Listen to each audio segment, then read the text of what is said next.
Guinée. Chaque soir, les experts de la société civile, artistes ou chefs d'entreprise se retrouvent pour défendre leurs convictions sur 3 sujets d'actualité. Éditorialistes, experts. Regarde là-bas, ils prennent le clé, ils sortent sur le terrain. Même si tu te donnes 200 000, tu es obligé d'aller chercher encore le policier qui a ta clé encore. Hein? Nous sommes dans quel état? C'est une moto personnelle ou bien c'est taxi-moto? Il n'est pas le seul, hein? Moto personnelle, à part 180. À part 180, ça n'a même pas fait 2 mois. La moto n'a même pas fait 2 mois. Et il y a eu combien de motos qui ont été arraisonnées sur place du côté du pont 8 novembre? Actuellement, il y a une vingtaine de motos ici. Une vingtaine de motos. Je vous assure. C'est triste, c'est regrettable, c'est choquant, sincèrement. Voilà, tout ce que je peux dire, c'est de courage. Il y a trop d'injustice parce qu'à force de parler de l'injustice de ce qui se passe dans le pays, on risque de tomber. Merci beaucoup, Ibrahim Chérif, et courage. On va remonter l'info. Merci, Chernon. Merci, Chernon. Merci beaucoup. Le Guinéen souffre. Oui, la souffrance et le Guinéen, c'est une longue histoire d'amour. Sincèrement, c'est regrettable. On parle des coupeurs de route qui font tapage sur l'un de nos routes, notamment sur la nationale Mamou Kindé. Au même moment, au pont 8 novembre, parce que quand même, il faut le rappeler, quand même, on ne fait pas taxi-moto avec Apache, quand même. Apache, c'est l'équivalent d'un véhicule. Allez, Babila Keita, avec cette histoire de coupeurs de route, on reviendra sur cette histoire au pont 8 novembre. Tous les jours, chaque semaine, on parle des coupeurs sur la nationale. Quand on parle maintenant, on te dit il est contre, il dénonce, il est ci, il est... On est dans quel pays? Je pose la question encore. Et sincèrement, j'ai du mal parfois à parler de ces situations. Hein. Banalité, des gens qui quittent, n'est-ce pas, d'un point A à un point B sur le territoire national. Et c'est devenu récurrent, très récurrent. Il y a des forces de sécurité un peu partout que nous habillons, que nous nourrissons, que nous entretenons, n'est-ce pas, pour qu'ils assurent en tout cas la sécurité des citoyens et de leurs biens. Voilà des agents qui sont juste au niveau des barrages pour rançonner les gens, les passagers, les usagers de la route. Maintenant, des personnes en danger viennent chercher secours auprès des forces de sécurité, que ces gens-là ne trouvent autre à dire que de dire on ne va pas. On ne va pas pour quelle raison, on ne le sait pas. Qu'on aille voir un poste de gendarmerie ou une position avancée de la gendarmerie pour aller alerter par rapport à la même situation. Si ils s'étaient intéressés à cette affaire avec ces retraits et dépôts qui se sont opérés là, on peut bien mener je pense que ça aurait été des premières pistes. Parce qu'on ne peut pas ouvrir un compte Orange Money sans l'identification de la personne. D'accord. On peut acheter les puces, mais l'identification, avoir un numéro Orange Money, il faut une identification au niveau d'Orange. Ça aurait été, n'est-ce pas, la première piste d'enquête pour les services de sécurité. Ce pays est malade. Mais on se fout d'eux, on les laisse à eux-mêmes. Et on nous apprend cette autre situation parce que Kagame est à Conakry, je ne sais pas, aucune moto ne doit rentrer à Kaloum. Alors qu'eux, ils sont encore à Kagbele, tout ça là. Pourquoi qu'on les enlève leurs motos, des motos qui ne sont pas des taxis-motos, et qu'on demande à payer 200 000 francs. Et il a été intelligent, il le dit. Il dit, coupez-moi le reçu. Qu'ils disent non, qu'ils n'ont pas de reçu à délivrer. Je pense que la hiérarchie de la police, routière doit sévir face à ces genres d'attitudes honteuses, en tout cas, qui ternissent l'image de l'institution policière dans notre pays. Ça doit cesser, encore une fois. Bien. Ça fait honte. Allez, Alphonse Mara, avant de revenir à vous, Félix Minimono, avec ses coupeurs de route, chaque semaine ou chaque 2 semaines, on parle des coupeurs de route sur la nationale Mamou Kindia. C'est devenu très récurrent et pendant ce temps, vous n'entendez même pas un communiqué du ministère de la Sécurité. Sincèrement, je ne souhaite pas à une personne d'être victime sur cette nationale, mais ça peut arriver à nous tous. Il y a des urgences parfois, vous êtes obligé de quitter ici le matin, vous rentrez le soir ou bien vous quittez ici la nuit pour être à Mamou le matin. Ça peut arriver à tout le monde, comme tu le dis, mais moi, on commence par le cas du policier. Le policier qui a dit qu'il ne va pas. À sa place, j'aurais dit que je ne vais pas. On ne peut pas venir m'informer que des hommes en armes ont attaqué des gens. Je vais me réveiller avec ma matraque pour aller quand même arrêter ces gens-là. Il ne faut pas rêver. Alphonse, à sa place... Vous n'êtes pas un héros. En fait, dans ce pays-là, ça sert à quoi de devenir un héros? Non, Alphonse, quand même. Et vous pensez que la police nationale, qui n'arrive même pas à habiller ses cadres, va pouvoir prendre en charge la famille de ce policier-là? À sa place, je ne serais pas allé. Vous êtes en train de décourager quand même l'esprit patriotique. Oui, il n'y a pas d'esprit patriotique face à la mort. Attention. Oui, de patriotisme. L'engagement doit venir de là-haut. Quand les patrons se mettent de l'argent en poche... C'est trop micmac ces derniers temps. Non, je ne suis pas micmac. Bien. Quand des agents... Allez voir les conditions dans lesquelles travaillent ces agents-là à l'intérieur du pays.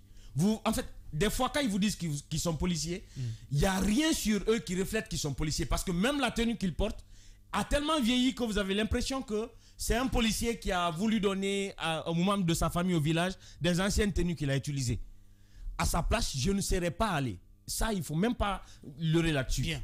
Deuxième des choses. Et au niveau de la gendarmerie pour des enquêtes? Non, au niveau de la gendarmerie, les enquêtes, ce n'est pas si compliqué. Mais en fait, est-ce qu'on a la volonté de combattre les coupeurs de route? C'est ça la question. On n'a pas la volonté. En fait, ça arrange tout le monde. Et aujourd'hui, peut-être le syndicat des transports va m'en vouloir, mais je n'en ai rien à faire. Aujourd'hui, il faut briser le monopole lié au syndicat des transports. Il faut permettre en République de Guinée qu'il y ait des entreprises de transport. Que Babila ait le pouvoir de créer sa son société entreprise. de transport. En fait, ce monopole-là, ils entretiennent même ces crimes. Ils vont me sortir les Soubanalai. Non, on n'est pas impliqué. Non, c'est pas vrai.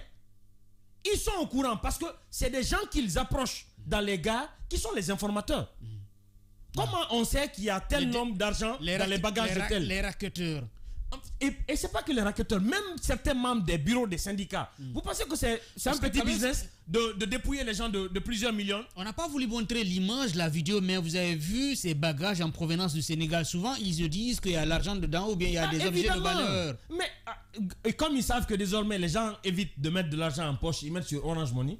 Donc ils ont créé un nouveau système pour aller récupérer l'argent par Orange Money. Mais je vous promets que si en République de Guinée, on veut véritablement combattre ce fléau de coupeurs de route, il faut briser le monopole du syndicat du transport. Ce crime est entretenu par le syndicat. Au-delà du syndicat, la responsabilité de l'État, cette volonté. Ça commence par là. En fait, c'est l'État qui doit briser ce monopole-là. Parce que Madjou, si aujourd'hui, vous avez la possibilité d'aller, par exemple, à Yimbaya, vous embarquer sur une compagnie de transport, quand vous êtes attaqué, la compagnie est assurée, c'est l'assurance qui prend les frais. Mais aujourd'hui, quand vous vous faites attaquer, quand vous êtes embarqué dans une gare de fortune, quand vous vous faites attaquer, qui paye? Qui diligente les enquêtes? Personne. Qui porte le dossier? Personne. Vous êtes quand même 20 victimes de la même situation, mais il n'y a personne qui parle en votre nom. Donc aujourd'hui, pour lutter contre ça, il faut commencer par briser le monopole du secteur du transport. Bien. Deuxième des choses, au niveau des services de sécurité, je défends le policier parce qu'eux, ils ne sont pas équipés. Mais de l'autre côté, on ne dira pas qu'aujourd'hui, avec tout ce qu'on a comme technologie, on ne peut pas retracer un numéro Orange Money. C'est pas possible. C'est pas possible. Les téléphones qui ont été volés. La création d'un Orange Money, forcément, il faut y être identifié. Si on n'arrive pas à identifier, parce qu'aujourd'hui, la question des pièces d'identité, on peut utiliser plusieurs pièces d'identité en République de Guinée pour la même personne. Mais les téléphones qui ont été volés, c'est impossible de dire qu'en République de Guinée, on ne peut pas retracer un téléphone. Non. À la minute, c'est possible. On dispose encore de cette technologie-là en République de Guinée. On peut l'utiliser. Mais de l'autre côté, il faut le dire, je vous ai toujours dit, les enquêtes ici, la proactivité dans les enquêtes dépend de qui est impliqué. Si c'est un ministre qui s'était fait braquer en chemin, je vous assure que la minute qui allait suivre, on allait arrêter les coupeurs de route dans une ville suivante. Mais ce n'est pas un ministre, c'est de simples citoyens. Ils ont quoi pour se défendre? Appeler à la radio. Vous pensez que notre émission a un impact sur la gendarmerie nationale? Non. On va dénoncer. Ils vont dire on fait de notre mieux. En fait, c'est notre devoir d'alerter l'opinion. Nous, on fait notre devoir. Mais vous savez qu'est-ce qu'ils répondent après? Ah, vous critiquez tout le temps. Pourtant, on ne fait pas que critiquer. Même quand on te rencontre dans la circulation, on dit c'est vous qui êtes en train de raconter du n'importe quoi là. Dans ce pays. En fait, ça ne changera pas grand-chose tant qu'il n'y aura pas une prise de conscience. Mais pour briser ce cycle infernal de coupeurs de route qui a endeuillé des familles, qui continue à endommager des vies, parce que quand vous prenez des gens qui s'endettent pour aller faire du commerce, certains ont reçu des balles. Mais le dernier cas, c'était le jeune chauffeur qui s'est embarqué sur son ami pour faire le trajet. On tire sur le véhicule, il prend la balle. Et qui va lui rembourser sa vie? Personne. Qui va le dédommager? Qui ira en prison? Et qu'est-ce qui pourrait expliquer le silence des autorités? Mais les autorités n'ont pas les moyens. Parce on que se rappelle à un moment donné, au temps du régime du régime bien sûr d'Alpha Condé, quand il y avait des coupeurs de route à Mamou, on a vu quand même une délégation du général Baldé à l'époque qui a fait une tournée. Il y avait une mission mixte de la gendarmerie et de la police. Il y avait quand même une accalmie à un moment donné. L'argent qu'on met dans les missions mixtes, qu'on oriente ça ailleurs. Les services n'ont qu'à vivre. En fait, vous savez, quand un gendarme sait que quand il diligente un dossier, à la fin il a quelque chose, je vous promets qu'il fait tout pour retrouver les indices permettant de conclure l'enquête. Mais vous savez, des enquêtes qui ne portent aucun fruit.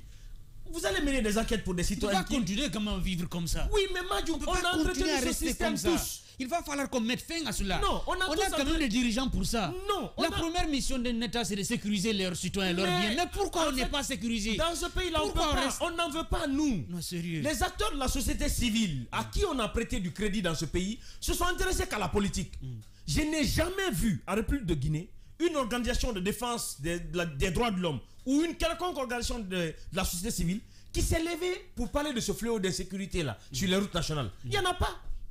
À la rigueur, ce n'est que les victimes qui en parlent et les médias. Allez. Où sont les autres? Et aujourd'hui, il y a de l'argent. Mais l'argent est où?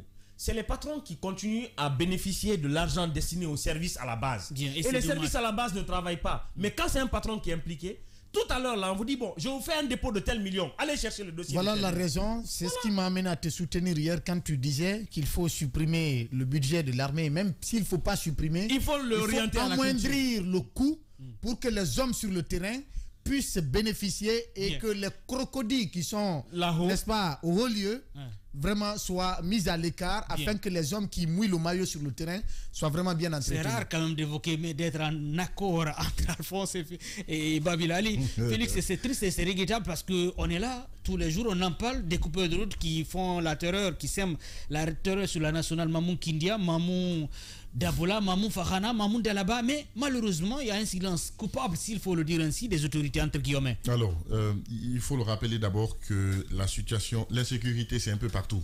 Même aux États-Unis, où on déploie assez d'argent dans l'armée, dans la police. Sauf que là-bas, il y a des réactions. Non, oui, je reviens. En fait, c'est pour dire que c'est un phénomène. Comparé, parce qu'il y a un élément. C'est un phénomène. Il y a cette général. loi là-bas qui permet aux citoyens de porter des armes. J'en viens, Babila. En fait, je veux d'abord dire que c'est un peu partout. Mais lorsqu'un État n'est pas conscient de ce qui se passe, ou lorsqu'un État est conscient, mais refuse d'agir, c'est là qu'il y a le problème. Cette question d'insécurité, on en parle il y a assez longtemps. Ce n'est pas une première qu'on en parle même sur ce plateau. Il est arrivé ici à un moment donné, si Madjou, tu te rappelles bien, où on a parlé 3 fois dans la semaine de ces cas de coupeurs de route, à 3 reprises. Et ça, c'était, comment dirais-je, entre Labé et Mamou. C'est très important qu'à un moment donné, nos autorités puissent prendre quand même conscience et de savoir qu'il faut agir. Parce que le plus important, ce n'est pas peut-être qu'il faut forcément que ça arrive à un ministre ou à un haut gradé pour qu'il puisse prendre les décisions. Mais je crois qu'à partir du moment où un citoyen lambda a été, par exemple, braqué, à partir de cet instant, l'État a l'obligation de savoir qu'est-ce qui s'est passé. Et mieux d'ailleurs, nous, derrière, nous travaillons, nous payons les taxes. C'est pour qu'en retour, l'État aussi puisse nous protéger. Mais quand, comment dirais-je, cette chaîne-là ne se suit pas, c'est qu'il y a forcément un problème. Je crois qu'aujourd'hui, ce que Alphonse dit est tellement pertinent, il faudrait qu'à un moment donné, qu'on ne puisse pas agir parce qu'il y a eu telle chose, il y a eu tel problème. Il faut construire des solutions pérennes. C'est très important. Parce qu'après, quand ça va se... Même avec ces patrouilles mixtes, est-ce que c'est une solution pérenne? Je crois qu'aujourd'hui, il faudrait qu'il y ait des solutions pérennes. J'ai fait exprès de poser la question par rapport à ces barrages. Mais vous passez à certains barrages, vous allez voir, c'est des gens qui dorment même. C'est-à-dire, ton véhicule vient, ça passe. Ou des fois, même quand on t'arrête, c'est pour te demander ta carte d'identité. Si tu n'as pas de carte d'identité, mais tu payes de l'argent. Il est important aujourd'hui qu'on sache que... les citoyens vivent dans une insécurité extrême. Imaginez-vous combien de millions sont partis comme ça. Qui est-ce qui va les rembourser? C'est vraiment dommage. Et c'est dommage. Et si on vous disait combien de milliards étaient décaissés pour ces fins-là, vous allez vous prendre la tête. Et vous allez voir que cet argent est destiné peut-être à une seule personne ou bien une seule personne qui détourne. Il construit des immeubles un peu partout à Conakry et on est prêt à dire qu'il est le plus béni parmi nous. Pourtant, on a tous le même passeport et le même extrait de naissance. Malheureusement, on n'est pas logé dans la même enseigne. Oui, monsieur Kader Diaré, vous êtes juriste publiciste. Avant de revenir par rapport à la thématique que nous allons aborder avec vous, quel regard portez-vous sur cette insécurité grandissante avec des coupeurs de route qui sèment la terreur à répétition sur le long de nos routes, notamment du côté de Mamou? C'est un phénomène. Allez-y, allez-y. C'est un phénomène aujourd'hui qui est très inquiétant. L'insécurité est en train de prendre une tournure inquiétante dans notre pays. Ouais. Vous savez, la lutte contre l'insécurité relève des compétences régaliennes de l'État. Ouais. L'État, c'est la puissance publique, c'est le pouvoir exorbitant. Ouais. Donc, il est de la responsabilité de l'État d'assumer la sécurité de ses concitoyens. Ouais. Vous conviendrez avec moi que le budget qui est alloué au secteur de la sécurité, ce budget est issu des taxes et impôts que payent les citoyens. Donc, l'État ne peut pas rester de marbre. L'État doit faire valoir son autorité, sa raison, pour que les citoyens soient bien entendus à l'abri. Mais la question principale qui mérite d'être posée, qu'est-ce qui engendre l'insécurité? Il y a plusieurs facteurs. Il y a non seulement les facteurs sociologique, parce que nous sommes dans un pays malheureusement où le chômage bat son plein gré. Je ne suis pas en train de dire qu'il faut dédouaner la responsabilité de ceux qui commettent les actes d'insécurité, mais il faut savoir poser le diagnostic et apporter des solutions pérennes pour que les citoyens puissent vivre dans la plus grande quiétude. Donc pour moi, l'État est principalement le premier responsable. Donc il faut déployer des agents sur le terrain, il faut les équiper, il faut mettre tous les moyens nécessaires à leur disposition pour qu'ensemble, nous puissions vivre dans l'harmonie et dans la quiétude. C'est vrai que quand il y a une volonté politique, on peut bien arrêter ceux qui sont à l'origine parfois de cette insécurité, parce que le jeune nous a dit qu'il y avait un numéro Orange Money, il y avait des numéros Orange Money. On peut bien identifier, répertorier, bien sûr, en passant par la RPT et la téléphonie mobile, bien sûr, s'il y a une volonté derrière. Je suis d'accord avec vous. Aujourd'hui, nous sommes à l'ère du numérique. La nouvelle technologie a pris une dimension exponentielle. Donc, il y a tous les moyens du point de vue technologique pour tracer ceux qui sont auteurs de ces faits. Donc, il suffit tout simplement de saisir les institutions habilitées en la matière, à savoir l'ARPT, GILAB, Orange ou les sociétés de téléphonie, qu'on essaye de tracer ou qu'on essaie d'identifier les responsabilités. En quelques mots. Bien. Alors, comment comprenez-vous, c'est toujours la même question que j'avais posée à mes confrères, comment comprenez-vous cette insécurité à répétition avec ces coupures de route sur le long de nos routes et que le gouvernement reste silencieux? Vous savez, l'impunité a longtemps été institutionnalisée dans notre pays. Bien. Vous savez, on dit que la loi, elle est dissuasive. Le droit est dissuasif. Lorsque vous inscrivez la sanction au cœur des problématiques, vous dissuadez ceux qui en commettent. Donc pendant très longtemps, on est resté indifférent, on est resté de marbre vis-à-vis de cette situation. Votre collègue vient de relater un fait d'une importance très capitale. Si c'est une autorité qui avait été victime de cette situation, je vous jure que l'État se serait mis en branle. Et l'État aurait agi avec la plus grande célérité pour identifier les responsables, pour identifier ces criminels et mettre main sur eux. Bien. Allez, Babila, on va revenir sur le rajeunissement de l'administration et l'inversion des valeurs. La qualification d'une administration repose-t-elle sur son caractère juvénile? On en parle avec le juriste publiciste Kader Diaré qui fait beaucoup de tribunes sur la situation sociopolitique du pays. C'est intéressant cette thématique qu'il faut aborder, surtout aborder aussi avec un jeune. On a l'impression que la vieillesse est une fatalité dans ce pays. Quel regard portes-tu portez-vous sur accepte que je fasse toi je ferai les deux, ce qui me semblerait vraiment facile quoi. Alors quel regard portez-vous sur la situation de l'administration guinéenne par rapport à ce concept de rajeunissement? Ça a quelle plus-value, quelle valeur de plus, n'est-ce pas, pour notre administration? C'est une question importante. Vous savez, le rajeunissement de l'administration, c'est le fruit d'une politique publique. Donc, c'est une politique qui s'inscrit dans une logique de bonne gouvernance. Mais malheureusement, on a une perception tronquée, une perception erronée du concept rajeunissement. posons-nous la question de savoir, est-ce que le rajeunissement est synonyme de compétence? Est-ce que le rajeunissement est un critère d'éligibilité? Je dirais non. Nous devons plutôt chercher à requalifier notre administration, déconstruire la perception que nous avons vis-à-vis de l'administration. Je vais vous donner un exemple. Ceux qui ont savamment orchestré le troisième mandat, les chantres du troisième mandat, je les appelle très souvent les turiféraires du troisième mandat, la majorité écrasante était jeune. Et aujourd'hui, je suis au regret de constater que ces mêmes personnes sont portées en triomphe au sein de l'administration publique. Donc je pense que le rajeunissement, c'est bien. Parce que lorsque vous voulez impulser une véritable dynamique, vous voulez optimiser l'administration, vous voulez la rationaliser, vous voulez créer une administration proche des usagers, il faut donner la chance aux jeunes d'exceller. Il faut leur donner la chance d'accéder aux postes de responsabilité. Mais il faut savoir raison garder. Les critères de nomination doivent essentiellement se reposer sur la compétence et l'excellence. Et malheureusement, on a tué l'excellence dans notre pays. Bien, on va revenir par rapport à la question largement avec vous, monsieur Kader Diaré. Je rappelle que vous êtes juriste publiciste. On marque une pause, le temps pour nos obligations commerciales. Nous revenons juste après dans la deuxième partie pour débattre avec vous concernant le rajeunissement de l'administration et l'inversion des valeurs. Radio Espace Guinée. Chaque soir, les experts de la société civile, artistes ou chefs d'entreprise se retrouvent pour défendre leurs convictions sur 3 sujets d'actualité. Éditorialistes, experts, influenceurs, artistes, chefs d'entreprise, l'occasion d'entendre ces personnalités s'exprimer sur des thèmes divers et même hors de leur domaine d'expertise. Sur Espace, c'est Les Informés. Tierno Madjouba, Félix Tamba Milimuno, Théophile Fassamano, Alphonse Marat.